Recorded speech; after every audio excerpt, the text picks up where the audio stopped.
আসসালামু আলাইকুম। গ্রাম পুলিশে প্রকাশিত হয়েছে নতুন একটি নিয়োগ বিজ্ঞপ্তি। তো আজকে আমরা এই বিজ্ঞপ্তিটি সম্পর্কে বিস্তারিত আলোচনা করব এবং কিভাবে আপনারা আবেদন করবেন আবেদন পদ্ধতি দেখানোর চেষ্টা করব। তো চলুন কথা না বাড়িয়ে মূল ভিডিওতে চলে যাই।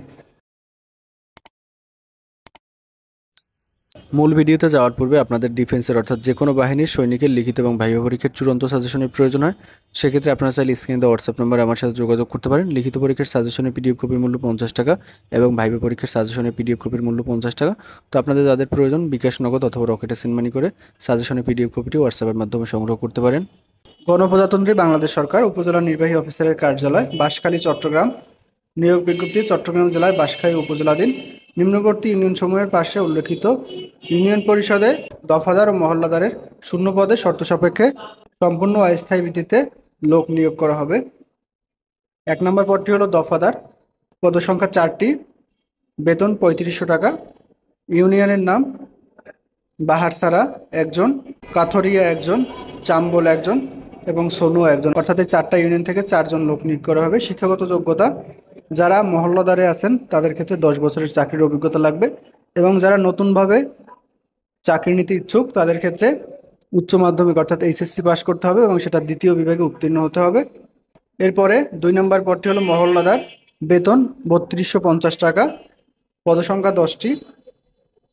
ইউনিয়নের নাম এবং ওয়ার্ডের নাম পুকুরিয়া ইউনিয়নে 3 এবং 8 নং ওয়ার্ডে 2জন লোক নিয়োগ করা হবে।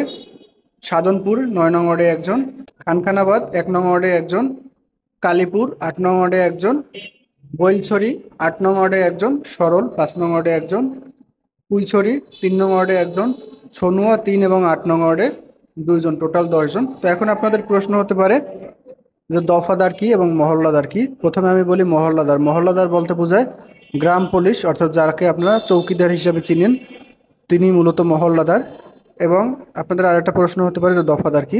চৌকিদারের যিনি সর্দার থাকেন অর্থাৎ মহল্লাদারের যিনি সর্দার তিনি মূলত দফাদার।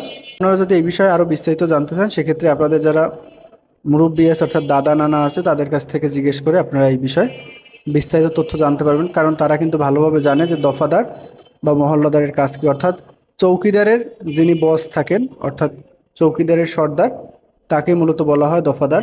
চৌকিদার কি সেটা আপনারা অবশ্যই চিনেন, কারণ আপনাদের গ্রামে ইউনিয়ন পরিষদে যারা মূলত গ্রাম পুলিশ হিসেবে থাকেন তারাই মূলত চৌকিদার, তাদেরকে বলা হয় মহল্লাদার এবং তাদের যিনি সর্দার থাকেন তাদেরকে বলা হয় দফাদার।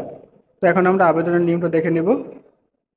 আবেদন করার জন্য দফাদার পদের ক্ষেত্রে অবশ্যই সংশ্লিষ্ট ইউনিয়নের বাসিন্দা হতে হবে এবং মহল্লাদার পদের ক্ষেত্রে যে ওয়ার্ডের নাম উল্লেখ আছে ওই ওয়ার্ডের স্থায়ী বাসিন্দা হতে হবে, তাহলে আপনারা আবেদন করতে পারবেন। এরপর হলো আবেদনপত্রের সাথে প্রার্থীর পিতার নাম, মাতার নাম, স্থায়ী ঠিকানা, বর্তমান ঠিকানা, ধর্ম, জন্ম তারিখ, শিক্ষাগত যোগ্যতা এবং যদি কোনো কোটা থাকে এগুলো উল্লেখ করে আপনাদের দরখাস্ত করতে হবে।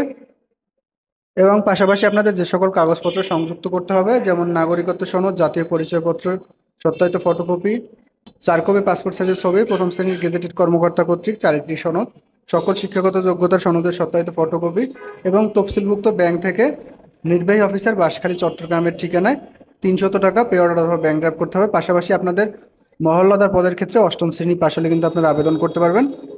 তো ব্যাংক ড্রাফট এবং পে অর্ডার করে আপনাদের আবেদনপত্র 20/5/2024 তারিখের মধ্যে পৌঁছতে হবে এবং প্রার্থীর বয়স 20/5/2024 তারিখে 18 থেকে 30 বছরের মধ্যে থাকতে হবে এবং পাশাপাশি আপনাদেরকে একটা ফেরত খাম দিতে হবে 10 টাকার ডাক টিকিট সংযুক্ত করে।